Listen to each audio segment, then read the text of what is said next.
ሚሊዮን የሚቆጠር አደባባይ ላይ ወጣ።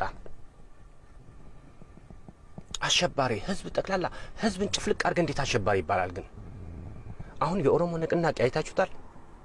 እያያችሁ ነው? እየተመለከትን መሰለኝ፣ እያየን መሰለኝ። አሁን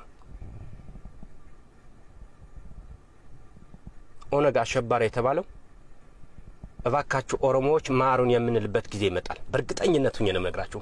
የኦሮሞ ህዝብ ተንበርክከን ካለመነው እኔ ካልየ ካልጃ ቁጭ ብዬን ምሸናው እግዚአብሔር ምስክሬ ነው የምላችሁ።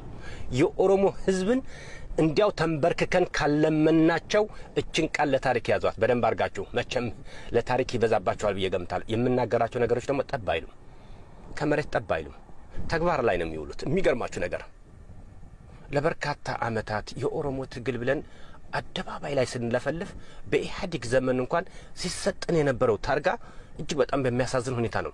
የኦሮሞ ህዝብ የሚንቀሳቀሰው ለምንድን ነው? ለምንድን ነው እንደዚህ ሙቭመንት ያደረገው?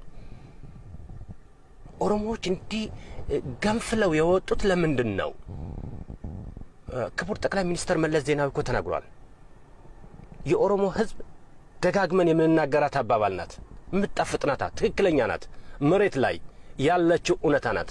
ጠቅላይ ሚኒስትር መለስ ዜናዊ የተናገራት በተግባር ላይ ውላለች። ይሄ ህዝብ በጸባይ በአመለሸጋ ካልያዝነው ከኢትዮጵያውነቱ ካፈነገጠ አንዴ መመለሻ የለውም። እንኳን ኢትዮጵያውያን አፍሪካንም በአጠቃላይ ቢጠቃለሉም አይመልሱትም አለ። ይሄው አሁን እኮ ያየን ነው፣ ደረስንበት እኮ። የኦሮሞ ነጻ አውጪ ግንባር አሁን አይታችሁታል? አሸሸ ገዳይ እኮ አለ፣ ተደለቀ እኮ አስፋልት ላይ። ምን ልትሉ ነው? ፖስት ምንድነው? ፎቶግራፎችን ፖስት ስናረግ ፎቶሾፕ ነው ይላሉ፣ የተቀናበረ ፎቶ ነው ይላሉ። ቪዲዮውን ስናቀርብላቸው ፍጥጥ እንቁራሪት ውሃ ውስጥ እንደገባች ፍጥጥ